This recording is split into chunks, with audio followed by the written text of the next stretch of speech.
असफलता एक चुनौती है, इसे स्वीकार करो। असफलता एक चुनौती है, इसे स्वीकार करो। क्या कमी रह गई देखो और सुधार करो। क्या कमी रह गई देखो और सुधार करो। जब तक न सफल हो नींद चैन को त्यागो तुम। संघर्ष का मैदान छोड़ मत भागो तुम। कुछ किए बिना ही जय जयकार नहीं होती। हिम्मत करने वालों की कभी हार नहीं होती। हिम्मत करने वालों की कभी हार नहीं होती। नमस्कार प्यारे साथियों, टारगेट विद रचित संस्थान के इस ऑनलाइन प्लेटफॉर्म पर मैं रचित सर आप सभी साथियों का तहे दिल से स्वागत करता हूं। आशा और उम्मीद करता हूं कि आप सभी स्वस्थ होंगे, मस्त होंगे, व्यस्त होंगे और अच्छे स्वास्थ्य एवं मनोयोग के साथ अपनी पढ़ाई लिखाई को सुचारू रूप से क्रियान्वित कर रहे होंगे। सभी लोग इस विराट या कह सकते हैं विकराल गर्मी के मौसम में अपने स्वास्थ्य का विशेष ध्यान रखें, क्योंकि स्वास्थ्य अच्छा है तो मन अच्छा होता है और मन अच्छा होता है तो मस्तिष्क अच्छा होता है और मस्तिष्क अच्छा होता है तो अध्ययन अच्छा होता है और अध्ययन अच्छा होता है तो साथियों सफलता जबरदस्त होती है। तो सभी लोग अच्छे स्वास्थ्य सर्वोपरि है, ठीक है। तो स्वास्थ्य का विशेष ध्यान रखते हुए और पढ़ाई को अपने एक लक्ष्य के रूप में दृष्टिगत रखते हुए सभी लोग लगातार और प्रतिबद्ध रूप से और सभी लोग प्रतिबद्ध रूप से कार्य करते रहें, ताकि आपके जीवन में आने वाली किसी भी समस्या का निराकरण आप पर कोई भी समस्या ऐसी ना हो जो आप पर बहुत भारी पड़ जाए। तो इसलिए सभी समस्याओं का देखो, कहावत है कि अगर संसार में समस्याओं ने जन्म लिया है तो याद रखिएगा साथियों, जिस दिन समस्या जन्म लेती है उसी दिन इसका निराकरण प्रभु भेज देते हैं। तो हमें समस्या से घबराना नहीं है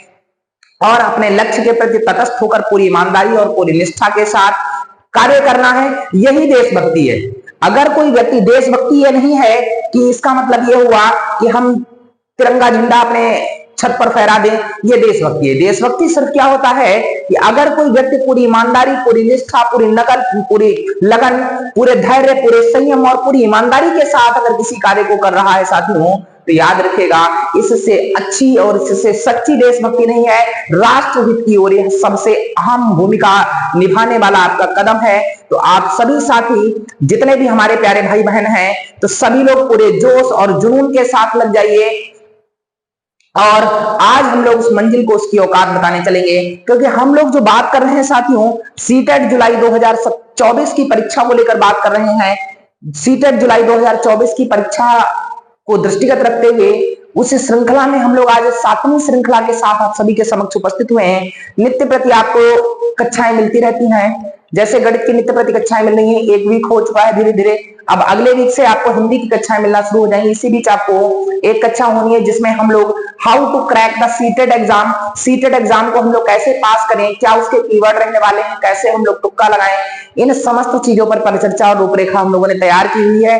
तो इसी पर हम सभी के समक्ष प्रस्तुत रहेंगे, उन सभी चीजों पर बात करेंगे। आप सभी अपना स्नेह और अपना सभी प्यार बनाए रखें और हमारे इस वीडियो को लाइक करते रहा करें, क्योंकि अगर वीडियो अच्छा लगता है तो उसको लाइक कर दिया करिए। चैनल को, अगर हमारे चैनल पर आप सभी नए हैं, अभी कोई लोग, अगर आपने अभी तक हमारे चैनल को सब्सक्राइब नहीं किया है तो आप हमारे इस चैनल को सब्सक्राइब कर लीजिए और पास में इंगित बेल आइकन पर बटन को प्रेस कर लीजिए, जिससे हमारी वीडियो के मिलने वाले समस्त नोटिफिकेशन सबसे पहले आप तक पहुंच सकें और आप हमारी आने वाली समस्त वीडियो का लाभ उठा सकें। तो चलेगा, आज के सेशन की शुरुआत करेंगे।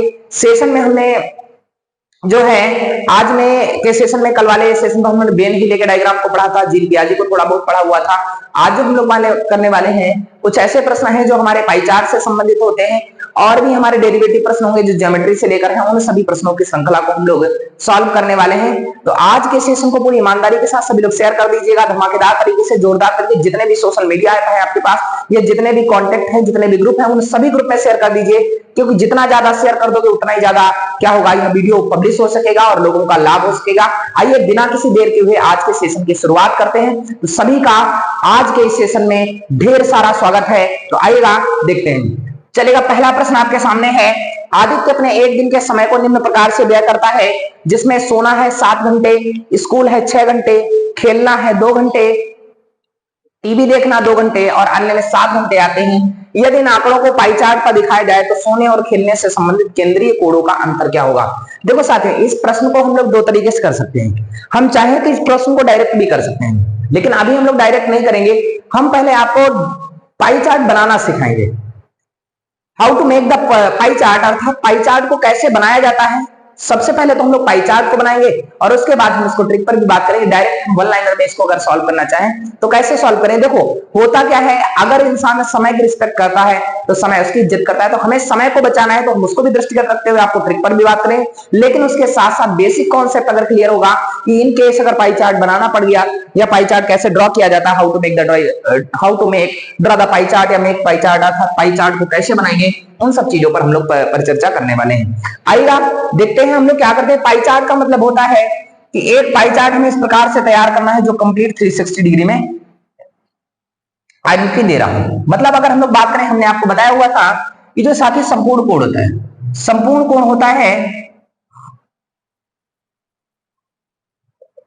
संपूर्ण कोण होता है साथियों, वो कितना होता है 360 डिग्री होता है। कितना होता है 360 डिग्री होता है।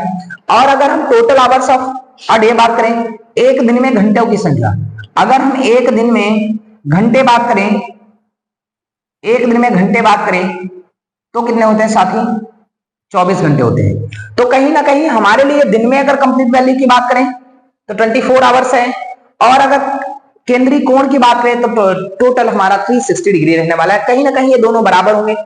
तो हम क्या कर देंगे साथी, 24 घंटे को बराबर कर देंगे 360 डिग्री के, तो एक घंटा बराबर हो जाएगा साथी 360 और बटे 360 बटे 24 हो जाएगा।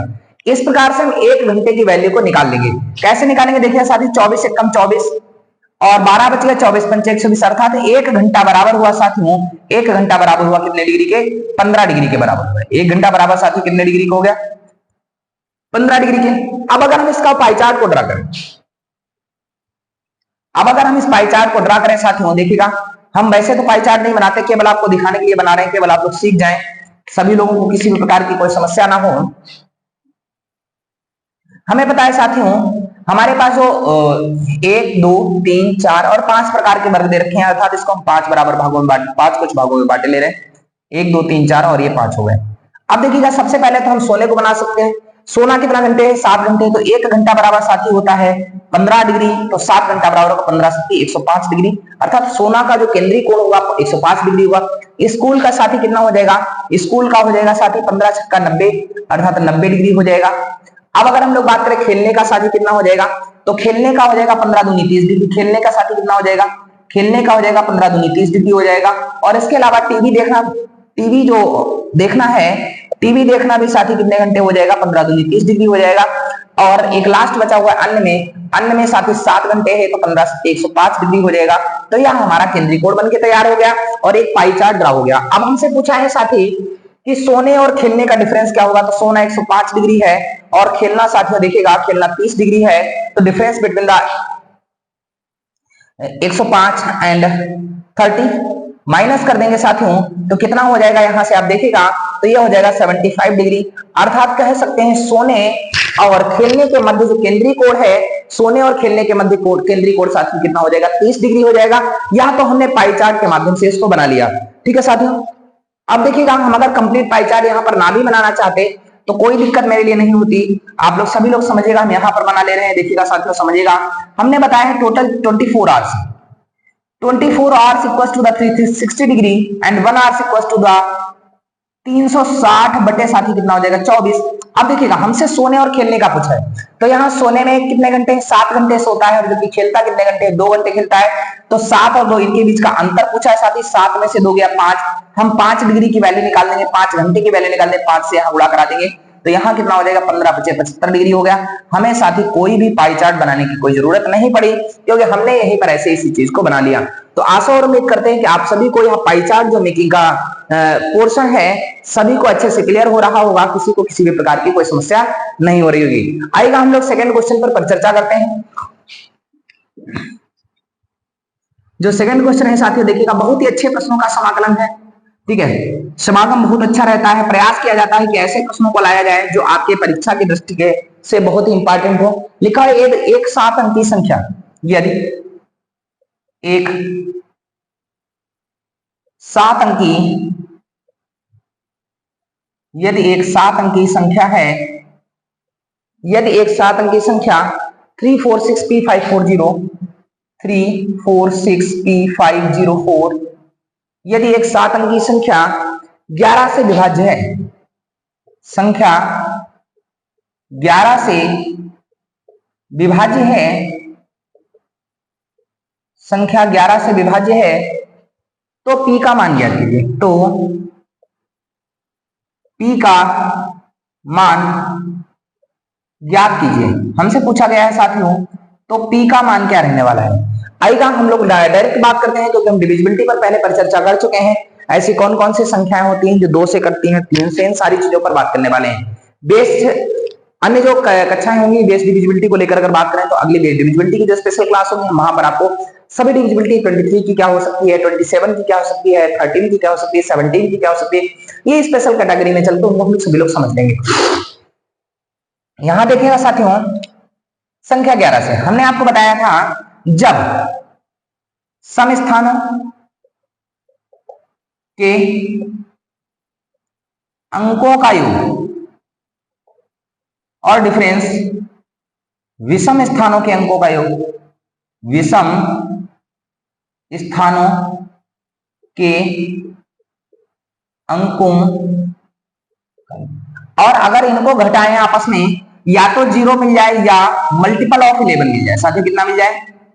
11 का गुणज मिल जाए। कितना मिल जाए साथियों? 11 का गुणज मिल जाए तो संख्या 11 से डिवाइड होती है। तो यहां पर साथियों हम लोग समझेंगे, संख्या हमारे पास है 3 4 6 P504। यहां से देखिएगा हम अगर ऐसे करें तो देखिएगा 3 और 6 9, 9 और 5 14, 14 और 4 साथियों कितना हुआ? 18। अब यहां देखिए 4 उसके साथ P है और उसके साथ 0 है, उसके साथ कितना है? 0 है, तो 4 + P हो गया। अब अगर हम 4 को सब्ट्रैक्ट करें यहां से तो साथी कितना हो जाएगा? 14 हो जाएगा। अब देखिए अगर इस P का मान 3 होता, साथी P का मान 3 होता तो डिफरेंस 11 हो जाता, इसका मतलब संख्या कट जाती है। तो P की वैल्यू साथी कितनी आई? P का मान कितना हो जाएगा? यहां पर भाई P की वैल्यू पुट करके देखेंगे। P की वैल्यू पुट करने पर अगर हमें P यहां से P लाए माइनस हो गया, बराबर कितना लाना है हमें? 0 मिल जाए या 11 का गुणज मिल जाए। तो P की वैल्यू 3 रख, या तो 14 रखें, तो 14 तो हो नहीं सकता, 14 संख्या 2 अंकों की डिटरमाइन हो जाएगी। तो हमें क्या रखें? तो 11 मिल जाए, तो 14 - 3 अगर हम लोग कर देंगे तो हमारा 11 हो जाएगा। और अर्थात P की वैल्यू साथी पुट कितनी हो जाएगी? P बराबर कितना हो गया साथियों? यहां से P बराबर देखिएगा, P बराबर 3 हो गया। अब हमसे पूछा क्या है? P का मान पूछा है, तो यही हमारे इस प्रश्न का क्या हो जाएगा साथियों? आंसर हो जाएगा, जो कि आपको बहुत अच्छे से समझ आ गया। आइएगा हम लोग अगले क्वेश्चन पर परिचर्चा करते हैं। जो नेक्स्ट क्वेश्चन है देखिएगा, समझिएगा, बहुत ही अच्छे प्रश्न हैं। सभी लोग पूरी ईमानदारी और पूरी निष्ठा के साथ इसको करिएगा। सेशन को लिखा हुआ है, मेरी मां के पास, मेरी मां के पास, मेरी मां के पास 16 मीटर लंबाई, 16 मीटर लंबा, कमा 9 मीटर चौड़ा, 9 मीटर चौड़ा एक आयताकार,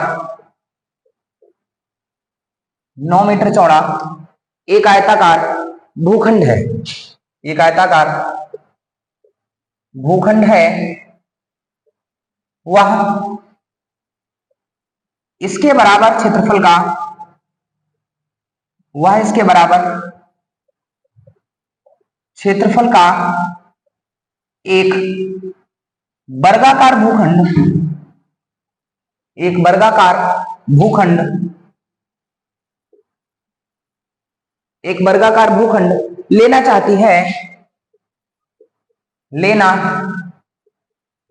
चाहती है, लेना चाहती है, उस भूखंड का परिमाप क्या होगा?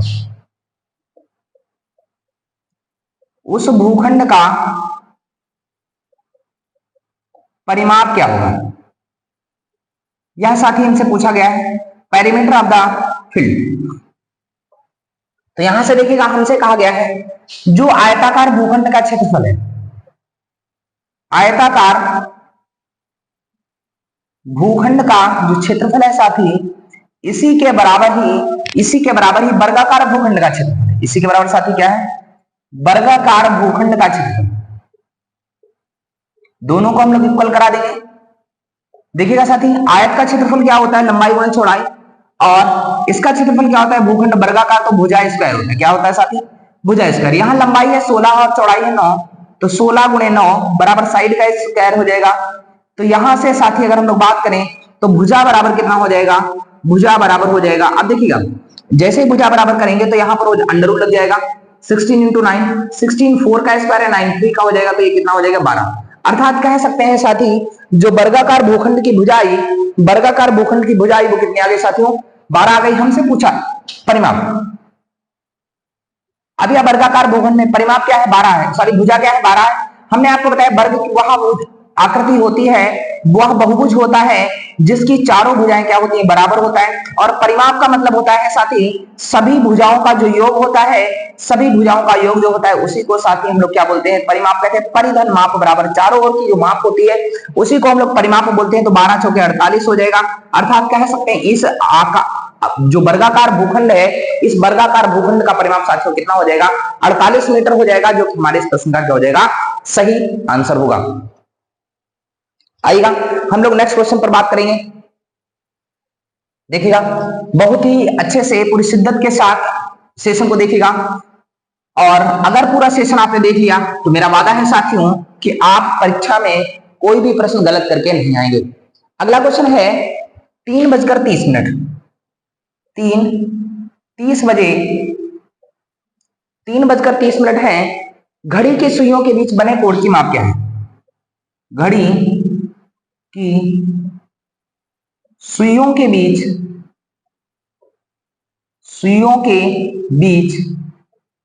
बने कोण की माप क्या है? यहां हमसे पूछा गया है, तो चलेगा साथियों बात कर लेते हैं। घड़ी के सुइयों के बीच बने कोण की माप क्या है? तो यह हमसे पूछा गया है,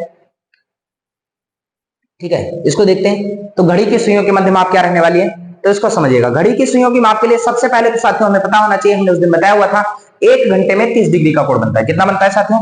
1 घंटे में 30 डिग्री का कोण, यानी 1 hour equals to the 30 degree. 1 घंटा बराबर कितने डिग्री हो गए साथियों? 30 डिग्री हो गए। आइएगा हम लोग घड़ी पर बात करते हैं, ठीक है। देखिएगा 12 3 हो गया यहां पर साथी, 1 2 4 5 7 8 10 और 11। साथियों में बजाना कितना है? 3:30 30 मिनट होंगे। तो साथियों जो मिनट की सुई होगी वो एग्जैक्ट किस पर होगी? एग्जैक्ट हो जाएगी कितने पर? 3 पर हो जाएगी, सॉरी 6 पर हो जाएगी। अब जब 3 बजे हैं 30 मिनट है, तो जो घंटे की सुई होगी वो 3 और 4 के बीच में होगी। घंटे की सुई कहां पर होगी? 3 और 4 के बीच में होगी। यह वाला कोण हमसे पूछा है। तो हमें पता है साथी 1 घंटे में कितने डिग्री का कोण बनता है? 30 डिग्री का कोण बनता है। तो यहां से देखिएगा ये कितने डिग्री हो गया? 30 डिग्री हो गया। यह 30 डिग्री 60 डिग्री, और यह आधे पर है तो 15 डिग्री हो गया। अर्थात कह सकते हैं टोटल हमारे बीच जो डिफरेंस है वो 2.5 खाने का है। एक खाना बराबर होता है साथी 30 डिग्री के। तो साथियों 2.5 खाना बराबर होगा कितने के? तो 2.5 खाना बराबर हो जाएगा 30 इंटू 2.5 कर देंगे, 2 दूनी 4 और 5/2 हो जाएगा साथियों। यहां से कर देंगे तो 2 15 75 डिग्री इस प्रश्न का क्या हो गया? आंसर हो गया। 75 डिग्री हमारे इस प्रश्न का आंसर हुआ। लेकिन साथियों देखिएगा अगर हम लोग यहां पर बात करें, यहां पर हमारा 75 डिग्री आ गया, लेकिन कभी कभी ऐसी स्थिति होगी कि यहां पर हमें एग्जैक्ट लोकेशन के बारे में डिटरमाइन नहीं हुई। जैसे मिनट की संख्या यहां पर 30 थी, तब तो हमें पता था कि घड़ी की जो सुई होगी वो बीचों बीच में होगी 3 और 4 के। लेकिन कभी कभी ऐसा स्थिति हो सकती है कि कह देंगे 16 मिनट है, 17 मिनट है।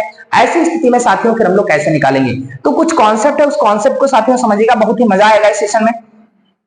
देखिए अगर हम लोग बात करें घंटे की सुई अगर हम लोग बात करें यहां से 24 घंटे में कितना घूमती है साथी? सॉरी, घंटे की सुई 12 घंटे में, भाई घंटे की सुई 12 घंटे में एक चक्कर लगा देती है। 12 घंटे में जब एक चक्कर लगा देगी तो 12 घंटे में पूरा 360 डिग्री घूम जाती है। तो 1 घंटा बराबर कितना हो जाएगा साथी 360/12, अर्थात कह सकते हैं 12×36। हमने बताया है 1 घंटे में जो घंटे की सुई होती है साथी, 1 घंटे में जो घंटे की सुई होती है वो कितना कोण बनाती है 30 डिग्री। 1 घंटे में घंटे की सुई कितना कोण बनाती है, सॉरी 1 घंटे में कितना कोण बनाती है 30 डिग्री का कोण बनाती है। चीज आपको याद करके रखना है। अगर 1 घंटे बराबर बात करें तो कितना होता है साथी 60 मिनट होता है, और बराबर 30 डिग्री के है तो 1 मिनट बराबर साथी हो जाएगा कितना डिग्री का 30/60 के हो जाएगा, अर्थात कह सकते हैं कितना हो जाएगा साथी 1/2 डिग्री के हो जाएगा। अब अगर बात करें तो जो घंटे की सुई होती है या 1 मिनट में, घंटे की सुई 1 मिनट में साथी कितने डिग्री का कोण बनाती है, आधे डिग्री का कोण बनाती है। हमने क्या बोला साथी, देखिएगा घंटे की डिग्री का एंगल साथी 2 प्रकार से होता है। घंटे की जो सुई होती है 1 घंटे में 30 डिग्री का कोण बनाती है, जबकि 1 मिनट में 1/2 डिग्री का कोण बनाती है। और यही अगर हम लोग मिनट की सुई की बात करें, मिनट की सुई टोटल घूमती है 60 डिग्री। मिनट की यह सारी कितनी, यह काहे की सुई थी, यह घंटे की सुई थी। किसकी सुई थी साथियों, घंटे की। अगर हम लोग मिनट की सुई की बात करें, मिनट की सुई साथी में पता है 60 मिनट में, 60 मिनट में घूमती है 360 डिग्री। साथी 1 मिनट में कितना घूमेगी, 1 मिनट में 360/60 घूम जाएगी। तो यहां कह सकते हैं कितने डिग्री का कोण बना लेगी, 6 डिग्री। अर्थात जो मिनट की सुई होती है यह 1 मिनट में 6 डिग्री का कोण बनाती है। आपको 3 बातें साथ में याद रखनी है। जो घंटे की सुई है 1 घंटे में 30 डिग्री का कोण बनाती है, जो मिनट की सुई है 1 मिनट में 6 डिग्री का कोण बनाती है, जबकि घंटे की सुई 1 मिनट में आधे डिग्री का कोण ड्रॉ करती है। आइए आप समझते हैं कि इसका कॉन्सेप्ट क्या रहने वाला है, कैसे हम यहां से इस प्रश्न को निकालेंगे।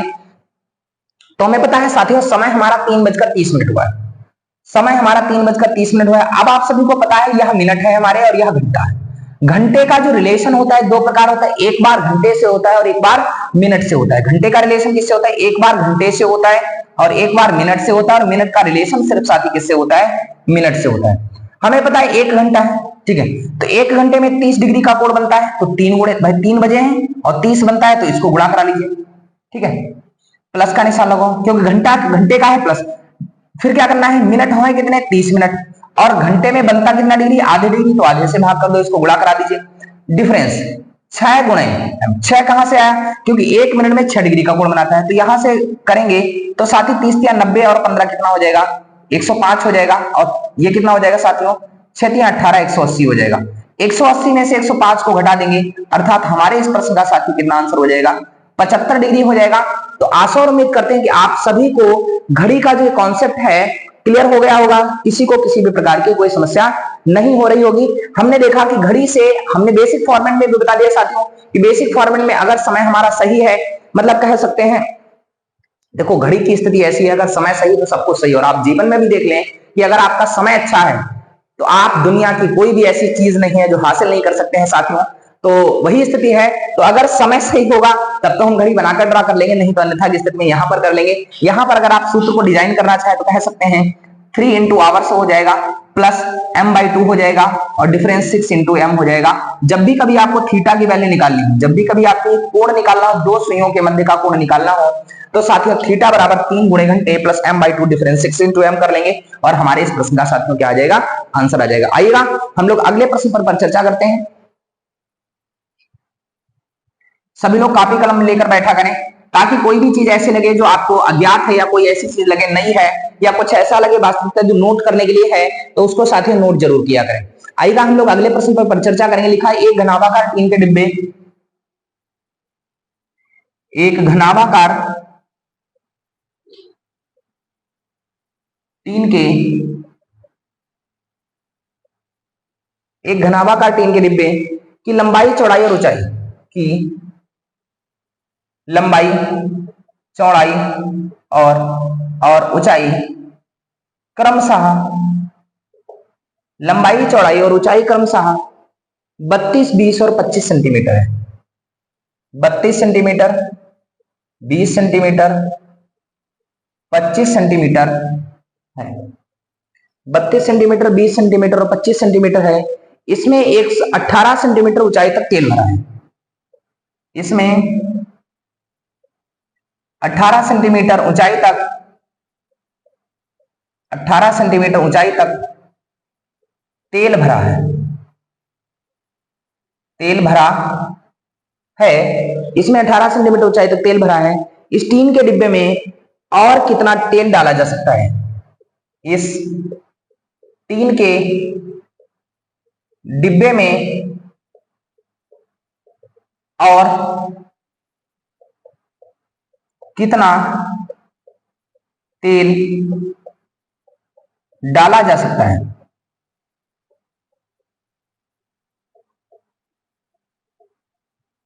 यह हमसे पूछा गया है, इस टीन के डिब्बे में कितना और तेल डाला जा सकता है। बहुत अच्छा प्रश्न है साथियों। यह हमारे मेंसुरेशन के 3D फिगर को लेकर है।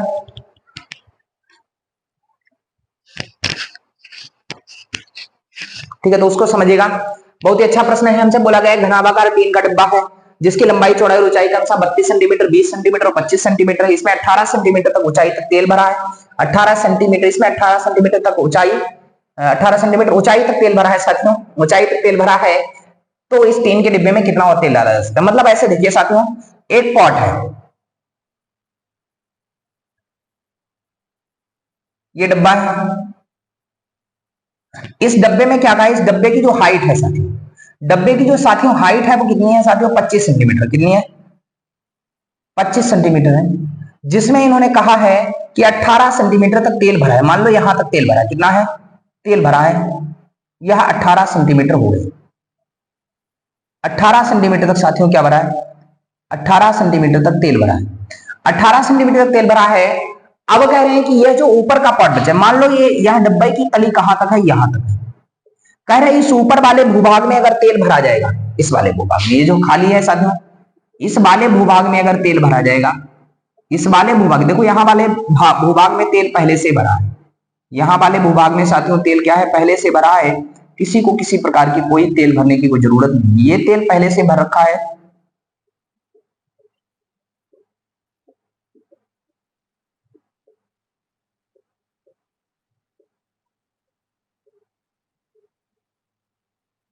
ठीक है, इसमें तेल पहले से भरा है साथियों, इसमें तेल पहले से भरा है। तो हमें इस वाले पोर्शन में भरना है, यह जो तली है इसके ऊपर भरना है, इसके ऊपर। तो देखिएगा कैसे भरेंगे साथियों।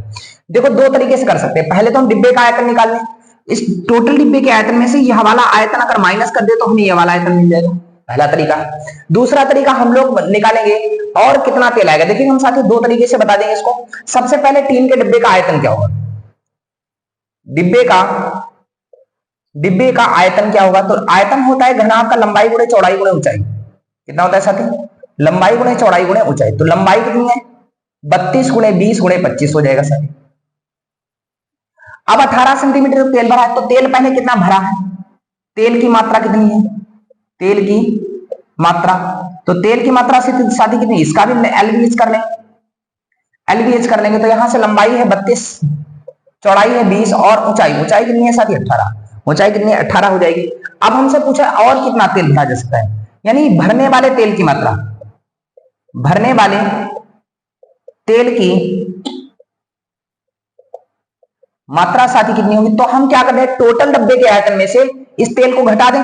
तो 32 गुणे 20 गुणे 25 माइनस 32 गुणे 20 और गुणे 18 हो जाएगा साथियों। कितना हो जाएगा साथियों, 18 हो जाएगा। हम इसको क्या कर लेंगे, सिंप्लीफाई कर लेंगे और आसानी से देखेंगे, इसको सॉल्व करेंगे। ठीक है, देखिएगा हम लोग यहां से अगर हम 32 गुणे 20 कॉमन ले लें, तो 32 और इंटू 20 कॉमन ले लिया, तो साथियों 25 में से 18 माइनस हो जाएगा। 25 में से 18 को अगर माइनस करेंगे यहाँ साथियों, तो कितना हो जाएगा, 7 हो जाएगा। कितना हो जाएगा, 7 हो जाएगा। अब देखिए 32 गुना कितना हुआ साथियों, 64 हुआ, गुणे 7 कर देंगे तो हमारे प्रश्न का आंसर 700, 7 चौक 28 के 8 हासिल 2 बचा, 7 छंगा 42 2 44, 4480 लीटर। अभी इसमें घन सेंटीमीटर इसमें क्या आ जाएगा, तेल और आ जाएगा। तो सभी को साथियों उम्मीद करते हैं यह प्रश्न समझ में आ गया होगा, किसी को किसी भी प्रकार की कोई समस्या नहीं हो रही होगी। ठीक है, तो आशा और उम्मीद करते हैं सभी लोग इस सेशन को बहुत अच्छे तरीके से समझ रहे होंगे, किसी को किसी भी प्रकार की कोई समस्या नहीं हो रही होगी, आप सारी चीजों को अच्छी तरीके से क्रियान्वित कर रहे होंगे। आइएगा हम लोग अगले क्वेश्चन पर चर्चा करते हैं। अगले क्वेश्चन को देख लेते हैं।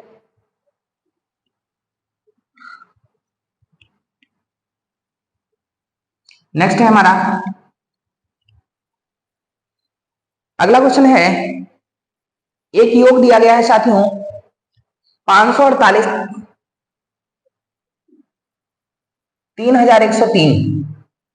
इसमें एक संख्या जोड़नी है, संख्या है 26K7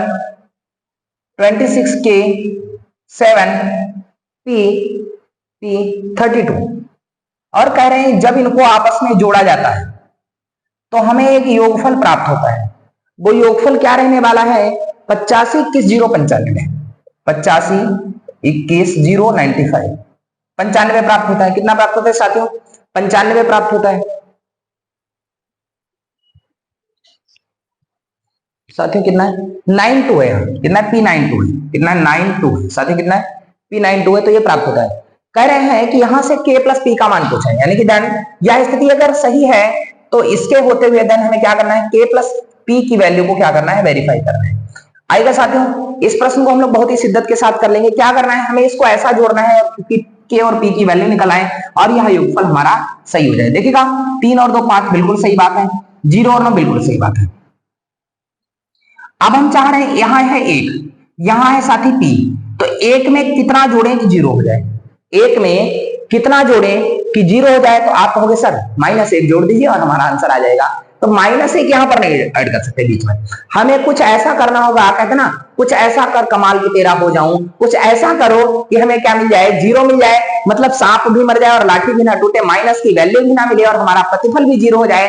तो हम ऐसा करें, क्यों ना 1 रुपए मेरे पास है, हमें 9 रुपए और मिल जाए तो साथी कितने हो जाएंगे मेरे पास? 10 रुपए, और 10 रुपए में यूनिट डिजिट कितना होता है साथी? 0 होता है। अर्थात P की वैल्यू को साथी हम यहाँ पर डिटरमाइन कर रहे हैं। हम P की वैल्यू को अगर 9 ले लें तो देखिए 9 और 1 10 का 0, हासिल कितना हुआ?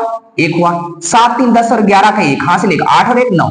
अब यहां कितना हुआ साथी? 9। 9 में कह रहे हैं के जोड़ो और मिल जाए कितना? 2। कितना मिल जाए? 2 मिल जाए। तो 9 से 2 तभी मिल सकता है जब हम यहाँ 3 लेंगे। 9 और 3 12, 12 के 2 हो जाएंगे। अर्थात के की वैल्यू को हमने साथी कितना लिया? के की वैल्यू को 3 लिया, 12 के 2 हुए, हासिल 1 6 4 10 और 1 कितना हो जाएगा साथी? कितना हो जाएगा? 11 हो जाएगा। 5 8 4 है साथी, रुकिएगा बस 1 सेकंड। 5 8 4 है, 5 4 8 नहीं है। यहां पर थोड़ा सुधारने का प्रयास करिएगा। 5 8 4 है, ठीक है। तो अब इस वैल्यू को थोड़ा गलत हो गया होगा, अभी 1 सेकंड का समय दीजिएगा आप हमें। 5 8 4 3 1 0 3, ठीक है, सही है। देखिएगा 3 2 5 हो जाएगा, ठीक है। 9 लिया P की वैल्यू, 9 1 10 का 0 हासिल, 7 3 10 और 11 का 1 हासिल, 1 हुआ। 4 और 5, 5 में कितना जोड़े साथी कि 2 हो जाए? 5 में कितना जोड़े साथी कि हमें कितना मिल जाए? 2। तो हम यहाँ पर K की वैल्यू को 7 ले लें साथी। कितना ले लें? 7। तो 7 और 5 12 के 2 हो जाएंगे, हासिल 1, 8 से 14 15 के बाद 5 2 7 और 1 8, अर्थात P की वैल्यू 9 है और K की वैल्यू 7 है। तो हमें 7 प्लस 9 की वैल्यू निकालनी है। 7 प्लस 9 इक्वल्स टू 16। देन हमारे इस प्रश्न का आंसर साथी कितना हो जाएगा? हमारे इस प्रश्न का राइट आंसर हो जाएगा 16, जो कि हमारे सामने स्क्रीन पर है। ठीक है, आइएगा हम लोग अगले क्वेश्चन की परिचर्चा रूपरेखा पर बात करते हैं। अगले क्वेश्चन बहुत ही प्रश्नों को लिया गया है और जो प्रश्न है सभी ऐसे प्रश्न है जो सीटेट की विगत परीक्षाओं में कहीं ना कहीं पूछे गए हैं। तो उन सभी प्रश्नों को हमें पूरी शिद्दत के साथ समझना है। लिखा है एक 12 सेंटीमीटर लंबी 8 सेंटीमीटर चौड़ी, एक 12 सेंटीमीटर लंबी और 8 सेंटीमीटर, एक 12 सेंटीमीटर लंबी और 8 सेंटीमीटर चौड़ी आयताकार सीट के सभी कोनों से, आयताकार सीट के सभी कोनों से 3 सेंटीमीटर भुजा के वर्ग काट लिए गए। 3 सेंटीमीटर भुजा के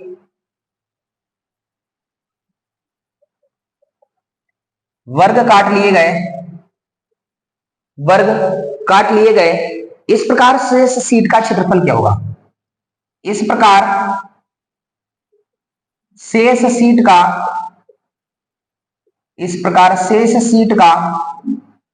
क्षेत्रफल क्या होगा? यह साथी पूछा गया। शेष सीट का क्षेत्रफल क्या होगा? अब देखिएगा यहां पर एग्जाम में कोई जरूरी नहीं यही प्रश्न है, क्या क्या प्रश्न बन सकता है हम सभी पर परिचर्चा करेंगे। देखिएगा साथी हमसे कहा गया है एक आयत की लंबाई है 12 बाई 9 का एक आयत है। कितने का है आयत? 12 बाई 9 का एक आयत, मतलब 12 सेंटीमीटर लंबाई, 12 लंबाई और 8 सेंटीमीटर चौड़ाई। कितनी चौड़ाई? 8 सेंटीमीटर चौड़ाई। अब इसमें कह रहे हैं 3 बाई 3 का एक वर्ग काट लिया जाता है। चलो भाई 3 बाई 3 का एक वर्ग काट लो, तो 3 बाई 3 का हमने वर्ग ये काट लिया। ये कितने काट लिया? 3 बाई 3 का वर्ग हमने ये काट लिया। ऐसे साथी देखिएगा 3 बाई 3 का वर्ग हमने यहां से काट लिया और 3 बाई 3 का वर्ग हमने यहां से काट लिया। अब देखिएगा, अगर हम इन वर्गों का क्षेत्रफल निकाले, वर्ग का क्षेत्रफल क्या होता है, वर्ग का क्षेत्रफल साथी, अगर हम लोग वर्ग के क्षेत्रफल की बात करें तो क्या होता है, साइड का स्क्वायर होता है, क्या होता है, साइड का स्क्वायर है, तो 3 का स्क्वायर कर देंगे साथी, कितना हो जाएगा 9। लेकिन यहां पर आप देखेंगे साथी वर्ग कितने हैं, 1 2 3 और 4 है, तो कुल वर्ग का क्षेत्रफल कितना हो जाएगा, कुल वर्ग का क्षेत्रफल, कुल वर्ग का क्षेत्रफल साथी कितना होगा, तो 4 गुणे 9 कर देंगे साथी, कितना हो जाएगा 36 हो जाएगा, कितना हो जाएगा साथी 36। अब हम निकालेंगे जो आयताकार शीट है, आयताकार शीट का क्षेत्रफल क्या होगा, आयताकार शीट का क्षेत्रफल साथी क्या होगा, तो आयताकार शीट का क्षेत्रफल साथी लंबाई गुणे चौड़ाई होता है, तो 12 गुणे 8 कर देंगे, 12 8 कितना होता है 96 होता है। 96 में से अगर हम 36 को निकाल दें, 96 में से जो कोने काटे इनको अगर हटा दें तो बचा हुआ शेष भाग मिल जाएगा हमें, तो लिखेगा शेष शीट का क्षेत्रफल, शेष जो शीट है, शेष शीट का क्षेत्रफल बराबर कितना हो जाएगा, 96 माइनस 36 कितना हो जाएगा साथी, 6 से 6 गया 0, 9 से 3 गया 6, 60 वर्ग सेंटीमीटर हो जाएगा। 60 वर्ग सेंटीमीटर हमारे इस प्रश्न का आंसर होगा, जो कि आप पूरी शिद्दत के साथ और पूरी ईमानदारी के साथ कर पाएंगे। ठीक है, तो सभी लोग इस चीज का विशेष ध्यान रखें कि यहां पर जब प्रश्न बनता है, जब क्षेत्रफल हो तो कंप्लीट एरिया निकाल लीजिए। ठीक है, कंप्लीट क्षेत्रफल निकाल लीजिए, कंप्लीट क्षेत्रफल निकाल लीजिए और कंप्लीट क्षेत्रफल में से कटी हुई सीटों का क्षेत्रफल घटा दीजिए, कंप्लीट क्षेत्रफल में से कटी हुई सीटों का क्षेत्रफल घटा दीजिए, और जब कटी हुई सीट का क्षेत्रफल निकाल देंगे तो हमारा शेष एरिया आ गया। यहां से देखिएगा एक टाइप का प्रश्न साथी और बनता है, वो प्रश्न क्या होता है, जब पूछा जाता है कि इतने सेंटीमीटर भुजा का वर्ग काट लिया गया, कोई सीट है एक आयताकार, कोई आयताकार सीट है और आयताकार सीट से हमने क्या कर लिया, इसके कॉर्नर से कुछ वर्गों को काट लिया, तो पूछ लेते हैं कि जो इसके बाद परिणामी इसका परिमाप होगा, क्या परिमाप पर कोई परिवर्तन पड़ने वाला है, यह हमसे साथियों पूछ लिया। कई बार हमारे एग्जाम में बनता है कि क्या उसके परिमाप पर कोई प्रभाव पड़ने वाला है, तो साथियों डरना नहीं है। देखिएगा हम लोग क्या, देखो परिमाप पर कोई प्रभाव पड़ने वाला है, इसको समझ लेते हैं।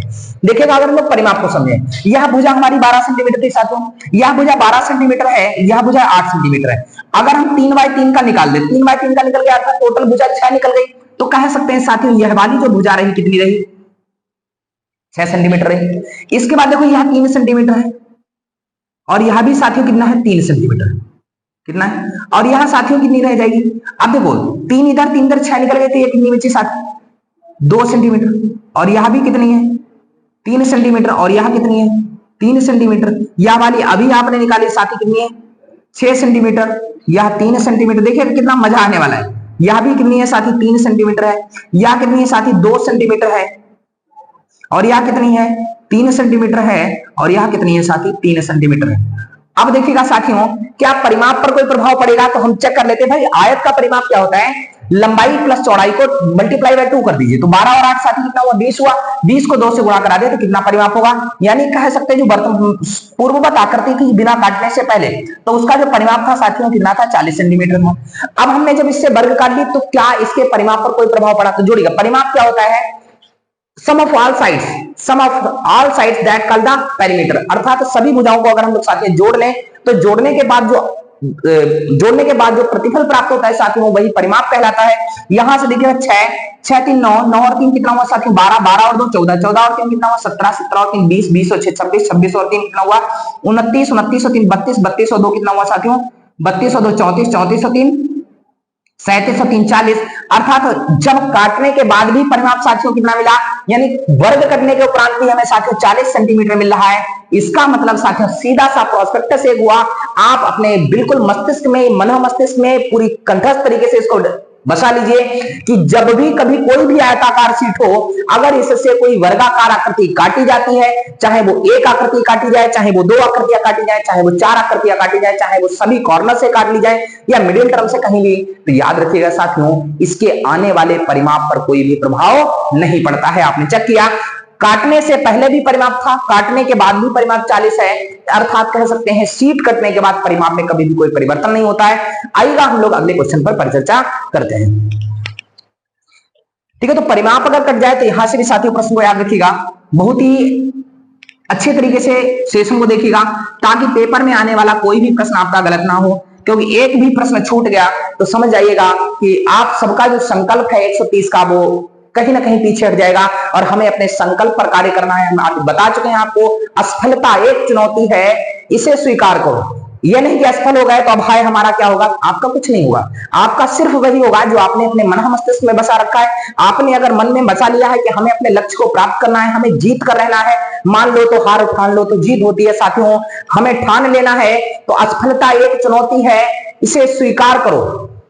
क्या कमी रह गई देखो और सुधार करो, जब तक न सफल हो नींद चैन को त्यागो तुम, संघर्ष का मैदान छोड़ मत भागो तुम, कुछ किए बिना ही जय जयकार नहीं होती और कोशिश करने वालों की कभी हार नहीं होती। तो साथियों कोशिश करते रहना है, हमें बिल्कुल डरना नहीं है। लहरों से डरकर नौका पार नहीं होती। समुद्र में कितनी भी लहरें आए, जीवन में कितनी भी समस्याएं आए, साथियों हम बता चुके हैं, गीता में भगवान श्री कृष्ण कहते हैं कि अगर आपके जीवन में साथी समस्या आई है तो हमने उसका समाधान बनाकर आपके समक्ष प्रस्तुत किया है। तो याद रखिएगा, समस्या आती है तो उसका समाधान भी ईश्वर वेद देते हैं। और समस्या से घबराना नहीं है साथियों, क्योंकि समस्या, ऐसा कोई भी व्यक्ति जो इस मृत्यु लोक में आया उसके जीवन में समस्या नहीं आई। आप देख लीजिए, समस्या की अगर बात करें, भगवान कृष्ण ने, भगवान विष्णु ने जब कृष्ण के रूप में अवतार लिया तो ऐसी कौन सी समस्या, जिस घर में जन्म लिया माता पिता को छोड़ना पड़ गया, क्या समस्या नहीं थी? चलो कोई बात नहीं, वहां से जैसे ही वहां से मथुरा भेज दिए गए, मथुरा से सॉरी गोकुल भेज दिए गए, तो गोकुल में देखिए बचपन में ही पता नहीं मामा कंस के द्वारा कितने ही अत्याचार करवाए गए। तो बचपन में कितनी सारी ढेर सारी समस्याओं को भगवान को सामना करना पड़ा। उसके बाद बचपन में उन्हें अपने हाथ से अपने मामा का वध करना पड़ा। क्या उनके सामने कोई समस्या नहीं थी? उनके सामने भी समस्या थी, और ना चाहते हुए भी उन्हें पता था पांडवों का अगर हम साथ देंगे तो हमारे वंश का विनाश हो जाएगा। लेकिन फिर भी सत्य की जीत को, सत्य को सही साबित करने के लिए उन्होंने पांडवों का साथ दिया और अपने ही वंशजों के उसमें नजरों में गिर गए। क्या समस्या नहीं? भगवान भी यह बताना चाहते हैं कि जब जब हम भी इस मृत्यु लोक में आए हैं साथियों, तो मेरे साथ भी वही समस्या रही, हमने उसी समस्या के साथ जीवन को जिया साथियों, जो आप जिस समस्या का सामना कर रहे हैं। तो मानव रूप में अगर आपने जन्म लिया है साथियों तो समस्या आएगी, लेकिन समस्या अगर है तो उसका निराकरण भी होगा। तो साथियों मेहनत के साथ डट जाइए। हम लोग अगले प्रश्न की पर चर्चा करते हैं। अगला क्वेश्चन है साथियों, एक पैटर्न दिया हुआ है, निम्न पैटर्न में आगे क्या आएगा? निम्न पैटर्न में आगे क्या आएगा? यह हमसे एक सीरीज दी गई है साथियों, और उस सीरीज में पूछा गया है अगला पैटर्न क्या रहने वाला है। पैटर्न है 1A 1 4 1A 1 4 B 8 9 B 8 9 2 C 2 7 27 16 D 64। यहां देखिएगा साथियों, अगर हम बात करें ए की प्लस वैल्यू कितनी है, इसको ऐसे कैटेगराइज कर लीजिए अगर आप चाहें तो, अभी सुविधा के आधार पर।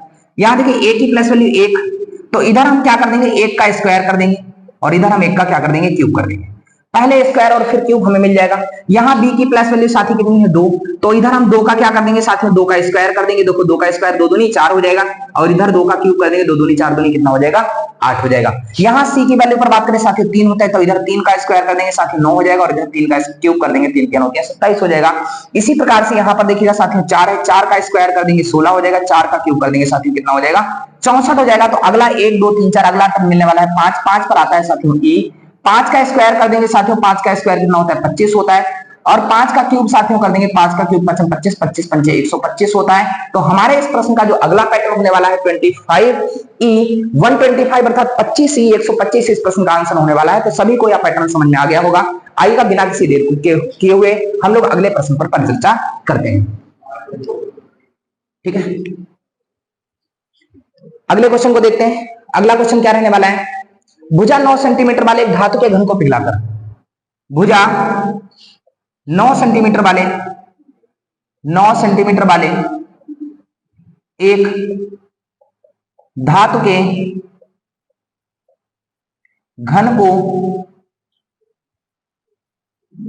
भुजा 9 सेंटीमीटर वाले एक धातु के घन को पिघलाकर समान मापों के 27 छोटे घन बनाए जाते हैं। समान मापों के 27 छोटे घन बनाए जाते हैं।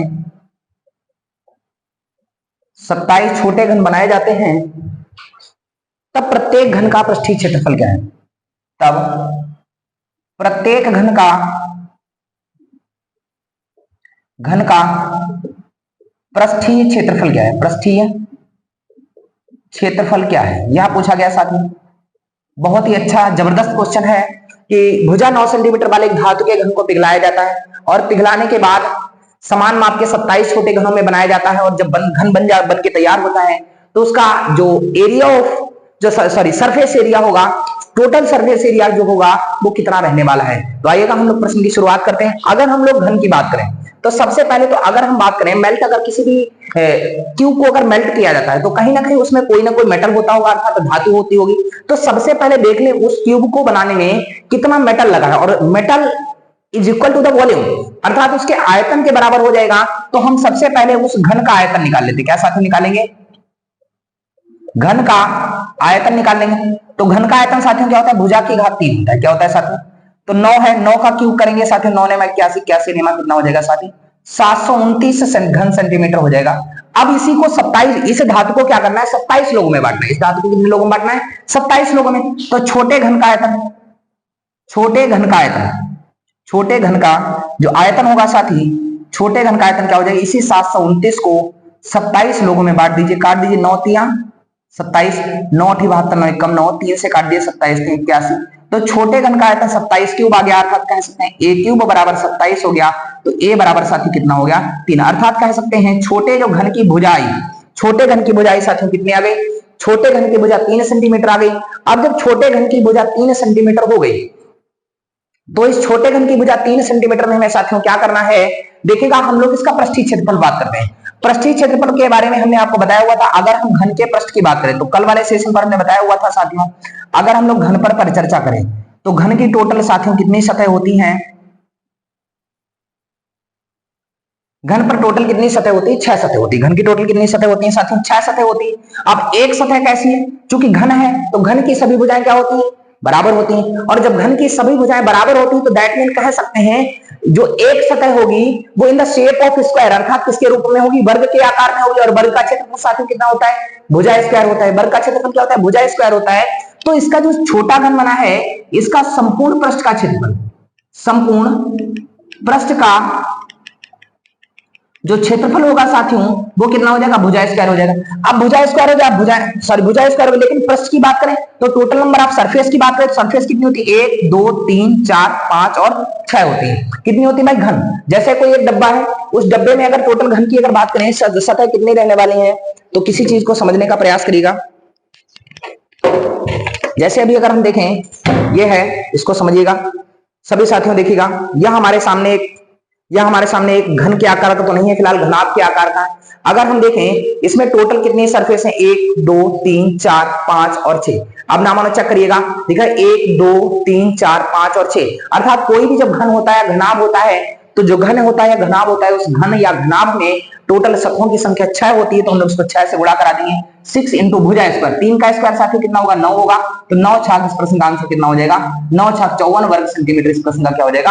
आंसर हो जाएगा। 54 वर्ग सेंटीमीटर इस प्रश्न का आंसर होगा, जो कि आपके सामने है। आइएगा हम लोग अगले प्रश्न पर चर्चा करते हैं। अगले प्रश्न को देखेंगे, अगले प्रश्न में क्या आंसर रहने वाला है। ठीक,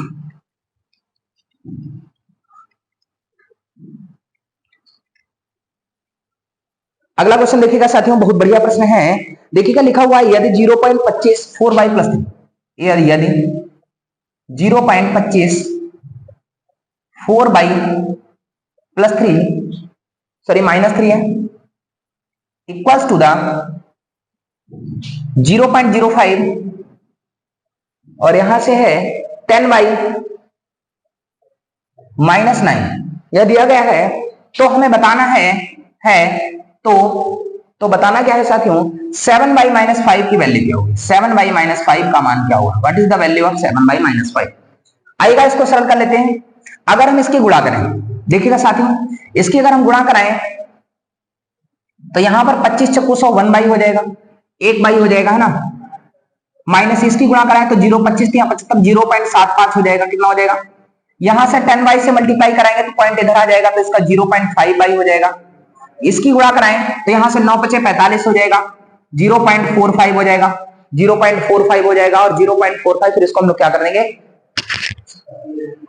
ठीक है, तो यहां से क्या हो जाएगा साथियों? इसको हम लोग माइनस कर लेंगे। तो यहां से अगर माइनस करेंगे तो 0.5 बाई इधर प्लस का इधर आएगा माइनस का हो जाएगा, और ये 0.75 इधर माइनस के इधर आएंगे, किसके हो जाएंगे 0.75 प्लस के हो जाएंगे, और माइनस 0.45 यहां पर है। यहां पर अगर साथियों बात करें तो इसको सब्ट्रैक्ट कर देंगे, तो 7 5 से 5 गया 0, 7 से 4 गया 3, अर्थात 0.3 हो गया। तो यहां से y equals to the 0.30 divided by 0.5 हो जाएगा साथियों। एक पॉइंट यहां हट जाएगा, 2 जीरो यहां बढ़ जाएंगे, तो यहां से ये जीरो कैंसिल हो गया, नहीं सर ऊपर से नीचे 2 जीरो बढ़ेंगे, एक सेकंड चेक करिएगा। अगर हम लोग 0.30 बटे 0.5 की बात करें तो यहां से ऊपर से 3 जीरो बढ़ेंगे, ऊपर से 2 जीरो बढ़े, और नीचे से साथियों 1 जीरो बढ़ेगा। तो यहां से कितना रहने वाला है साथियों, देखिएगा y बराबर 0 पॉइंट कितना रहने वाला है 0.6 रहने वाला है, अर्थात कह सकते हैं इस प्रश्न का जो आंसर होगा, इस प्रश्न का जो करेक्ट आंसर होगा साथियों कितना हो जाएगा, इस प्रश्न का जो करेक्ट आंसर होगा वो कितना हो जाएगा 0.6 हो जाएगा।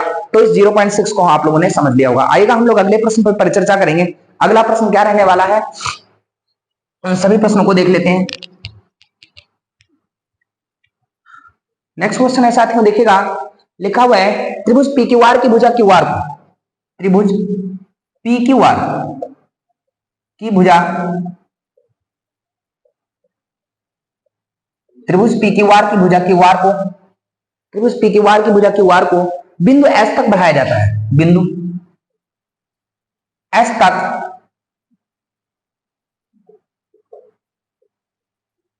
बिंदु एस तक बढ़ाया जाता है, बिंदु एस तक बढ़ाया जाता है यदि क्यू आर बराबर पी आर, यदि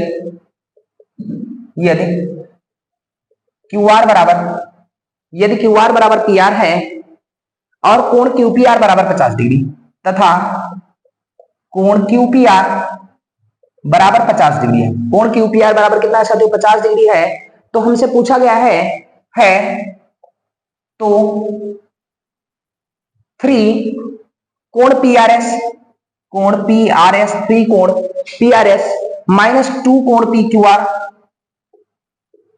का मान क्या होगा, का मान क्या होगा, यह पूछा गया है, यह पूछा गया है। तो चलेगा इसको डिजाइन करते हैं, समझ लेते हैं यहां क्या रहने वाला है प्रश्न।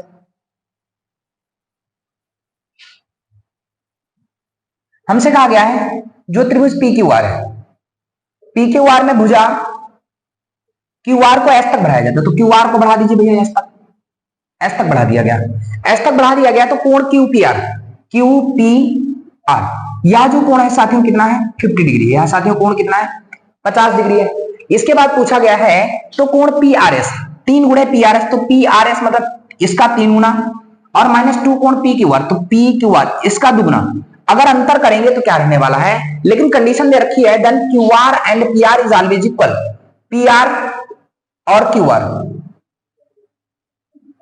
ये सदैव क्या है, यह बराबर है, यह क्या है बराबर है। तो देखिएगा साथियों थ्योरम होती है, आपने पढ़ रखा होगा कि जब दो भुजाएं आपस में बराबर हो, क्या हो, जब दो भुजाएं आपस में बराबर हो तो उन समान भुजाओं के सामने का कोण क्या होता है, सदैव बराबर होता है। यानी इक्वल साइड्स, जो इक्वल साइड्स होती हैं एंगल को जो डिटरमाइन करती हैं वह एंगल सदैव क्या होता है, equal sides are angle are always equal. समान कोण के सामने की भुजा क्या होती है, समान भुजा के सामने का कोण बराबर होता है, अर्थात इस भुजा के सामने का ये कोण, इस भुजा के सामने का ये कोण, ये दोनों बराबर होंगे, अर्थात कह सकते हैं कोण क्यू पी आर बराबर हो जाएगा कोण किसके, इस भुजा के सामने का ये कोण और इस कोण पी क्यू आर के, कोण पी क्यू आर के बराबर हो जाएगा, अर्थात यह कितना हो गया 50 डिग्री, यह कोण हमने साथ ही निकाल लिया। अब एक थ्योरम और आपने पढ़ रखी, थ्योरम आपने पढ़ी होगी, त्रिभुज के किन्हीं दो अंतः कोणों का योग, त्रिभुज के किन्हीं दो अंतः कोणों का योग उसके सम्मुख स्थित बहिष कोण के क्या होता है, बराबर होता है। उसके सम्मुख स्थित बहिष कोण के क्या होता है साथियों, बराबर होता है। तो सम्मुख स्थित बहिष कोण के बराबर होता है, तो अर्थात कोण पी आर एस, कोण पी आर एस बराबर कोण क्यू पी आर प्लस कोण पी क्यू आर बराबर हो जाएगा कितना साथियों 100 डिग्री हो जाएगा, कितना हो जाएगा साथियों 100 डिग्री। अब हमने दोनों कोणों के मान निकाल लिए, हम इस वाली वैल्यू में क्या कर देंगे, पी क्यू आर का भी मान हमें साथियों पता है, पी क्यू आर यानी ये भी 50 डिग्री हमें पता है और यह भी पता है, तो आराम से मान डाल लीजिए। हमें मान निकाला है 3 कोण पी आर एस माइनस 2 कोण P Q R, P Q R, तो 3 गुणे पी आर एस की वैल्यू कितनी है साथी 100 है, 2 गुणे पी क्यू आर की वैल्यू, पी क्यू आर की वैल्यू 50 है, तो 50 गुना साथी 100 300 माइनस 50 गुना 100, अर्थात कह सकते हैं जो मान हमारा आया है कितना आया, 200 डिग्री आया, और जो कि हमारे इस प्रश्न का क्या होने वाला है, बिल्कुल सही और करेक्ट आंसर होने वाला है। ठीक है, आएगा हम लोग अंतिम प्रश्न पर चर्चा करेंगे। आज का जो अंतिम सेशन है, अंतिम प्रश्न है, उसको देखेंगे। ठीक है, तो सभी लोग पानी वानी पीते रहे। ठीक है, गर्मी बहुत है, अभी लगभग 29 तारीख तक गर्मी रहनी है। ठीक है, आप सभी लोग देख रहे होंगे गर्मी का जो मौसम चल रहा है, इस विकराल गर्मी में गर्मी कब तक रहेगी, तो 29 तारीख तक अभी गर्मी का ये प्रभाव रहेगा। तो कोई बात नहीं, इस विकराल गर्मी में भी हम लोग अपने धैर्य की, या कह सकते हैं आपके पैशंस का एक एग्जाम है कि आप इस गर्मी में भी कितना पढ़ाई कर पाते। कुछ लोग कहते हैं कि साथियों आज गर्मी है, चलो कल पढ़ लेंगे, आज गर्मी नहीं है तो कल पढ़ लेंगे। आप उन लोगों को देखिए जो इस भरी धूप में खेतों में कार्य करते हैं, क्या उनसे ज्यादा आपको गर्मी लगती है? आप फिर भी एक छत के नीचे कार्य कर रहे हैं, आप छत के नीचे पढ़ रहे हैं, आपको एक सही एटमॉस्फेयर दिया जा रहा है। उन व्यक्तियों से देखिए जो खेत में काम कर रहे हैं, तो उनसे ज्यादा साथियों गर्मी नहीं है, और फिर भी वो दिन और रात कार्य करते हैं। तो साथियों उनसे हमें प्रेरणा लेनी है, और हमें गर्मी से क्या करना है, गर्मी से बिल्कुल भयभीत नहीं होना है, और हम क्या क्या करना है, अपने लक्ष्य के प्रति कार्य करते रहना है। आइएगा हम लोग अंतिम प्रश्न पर चर्चा करेंगे। आज को जो हमारा अंतिम प्रश्न है उसको देख लेते हैं। लास्ट क्वेश्चन है आज का। जो अंतिम प्रश्न है साथियों, x square plus y square बराबर है 106, और दे रखा है एक्स माइनस वाई बराबर 4। एक्स माइनस वाई बराबर दिया रखा है 4। हमसे पूछा गया है देन 1/x माइनस 1/y की वैल्यू क्या होगी। इसको अगर हम साथियों सरल करें तो सरल हो जाएगा y माइनस एक्स बटे एक्स इंटू वाई। मतलब अगर हम x माइनस वाई की वैल्यू जो है यहां से देखें साथियों, देखिएगा अगर हम इसका स्क्वायर कर दें, x माइनस वाई का होल स्क्वायर करें तो क्या होगा साथियों, x square plus y square minus 2xy। यहां इसका स्क्वायर करें 4 को 16 हो जाएगा। इसकी वैल्यू हमें 106 प्राप्त है, माइनस 2xy। इसको इधर भेज दीजिए, 2xy बराबर 106 माइनस 16, 106 माइनस 16। ठीक है, 6 में से 6 गया 0, 10 में से गया 9, यहां से 2 से कैंसिल कर दीजिए, यहां से 2 से कैंसिल कर दीजिए, तो कितना आया, एक्स वाई की वैल्यू साथी कितनी आई, एक्स वाई की वैल्यू कितनी आई, 45 आई। अब हम क्या करेंगे, यहाँ इसकी हमें वैल्यू निकालनी है, तो इसकी वैल्यू निकालने के लिए हम लोग सबसे पहले क्या करना, सॉरी वैल्यू इसकी निकालनी, तो इसको सबसे पहले तो हमें वैल्यू y माइनस एक्स की तो पता नहीं है साथियों, तो हम माइनस कॉमन ले लें, ऊपर से हम माइनस कॉमन ले लें साथियों, तो x माइनस वाई हो जाएगा डिवाइडेड बाई एक्स वाई हो जाएगा। x माइनस वाई की वैल्यू साथियों हमें पता है 4 है, और x वाई की वैल्यू साथियों हमें पता है कितनी है, 45 है, और हमारे कह सकते हैं उस प्रश्न का आंसर कितना हुआ, -4/45 होगा। कितना हो गया साथियों, -4/45 इस प्रश्न का आंसर हो गया। तो आपने देखा कितने कैसे कैसे प्रश्नों का समागम था, और उन सभी प्रश्नों को हमने पूरी शिद्दत के साथ सॉल्व किया, और पूरी निष्ठा पूरी ईमानदारी के साथ हमने आपको देशभक्ति की परिभाषा बताई थी। अच्छी देशभक्ति और सच्ची देशभक्ति वही होती है जब व्यक्ति अपना कार्य पूरी ईमानदारी पूरी निष्ठा और पूरी लगन के साथ करता है। असल में देश प्रेम यही है। तो हमें अगर अपने देश से प्रेम है, हमें अपने राष्ट्र से प्रेम है, हमें एक राष्ट्र निर्माता से प्रेम है, तो हमें एक नायक की भांति अच्छी और ईमानदारी के साथ सभी को डटे रहना है और कार्य करना है। आप सभी लोग मेहनत करते रहें, क्योंकि मेहनत अगर करोगे, do hard and success hard, अर्थात क्या होता है जब आप कठिन परिश्रम करोगे तो आपको सफलता भी बहुत ही जबरदस्त मिलने वाली है। तो इसलिए सभी लोग पूरी मेहनत और पूरी लगन के साथ अच्छे मनोयोग के साथ सब लोग पढ़ते रहें। आप सभी लोग अपने अच्छे मनोयोग के साथ जब पढ़ेंगे तो आप सभी सफल होंगे। मेरा भगवान वैकुंठेश्वर से यह प्रार्थना है कि आप सभी लोग सफल हो। तो आप सभी लोग इस वीडियो को एक बार लाइक कर दीजिए। अगर आपने अभी तक चैनल को सब्सक्राइब नहीं किया तो चैनल को सब्सक्राइब कर लीजिए, पास में इंगित बेल आइकन को भी प्रेस कर लीजिए, जिससे हमारे वीडियो के मिलने वाले समस्त नोटिफिकेशन आप तक पहुंच सकें। आज की इस वीडियो को देखने के लिए आप सभी का बहुत बहुत धन्यवाद। आपका दिन शुभ हो। जय हिंद, जय भारत।